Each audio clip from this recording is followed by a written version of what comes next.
માંડવી તાલુકા પ્રાથમિક શિક્ષક સહકારી ક્રેડિટ મંડળીની 95મી વાર્ષિક સાધારણ સભા શિક્ષક ભવન ખાતે યોજાઈ। મંડળીના પ્રમુખ નટુભાઈ જે ચૌધરીના અધ્યક્ષસ્થાને કાર્યક્રમનું આયોજન કરવામાં આવ્યું। દીપ પ્રાગટ્ય સાથે સભાનો પ્રારંભ થયો અને ઉપપ્રમુખ જયંતિભાઈએ સભાસદોનું સ્વાગત કર્યું। મહામંત્રી નવીનભાઈ કે ચૌધરીએ વર્ષ 2025-26નો વાર્ષિક અહેવાલ અને હિસાબો રજૂ કર્યા। સભામાં મંડળીની ભાવિ વિકાસ યોજનાઓ તેમજ સભાસદોને વધુ સારી સેવાઓ આપવા અંગે ચર્ચા થઈ। અરેઠ તાલુકાના સભાસદો માટે નવા ભવનના નિર્માણની યોજના પણ રજૂ કરવામાં આવી। કાર્યક્રમમાં પૂર્વ હોદ્દેદારો, શિક્ષક સંઘના આગેવાનો અને મોટી સંખ્યામાં સભાસદો ઉપસ્થિત રહ્યા। 95મી વાર્ષિક સાધારણ સભા યોજાઈ।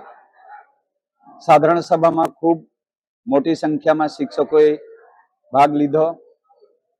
એજન્ડા મુજબની તમામ કાર્યવાહી કરવામાં આવી।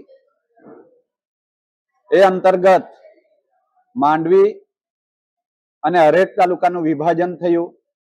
વિભાજનને અંતે જે તે જગ્યાએ ફરીથી એક અરેઠ તાલુકાની અંદર પણ જમીનની ખરીદી, ભવનનું નિર્માણ કરવા માટે સૌ શિક્ષકોએ 1000 રૂપિયા દર મહિને કપાત માટે બહાલી આપી છે। એ અંતર્ગત જમીન મળીએ ભવનનું નિર્માણનું કામ ચાલુ કરવા માટે સૌ હોદ્દેદાર મિત્રો તેમજ શિક્ષકોએ ખૂબ ઉમળકાભેર સહમતિ આપી છે।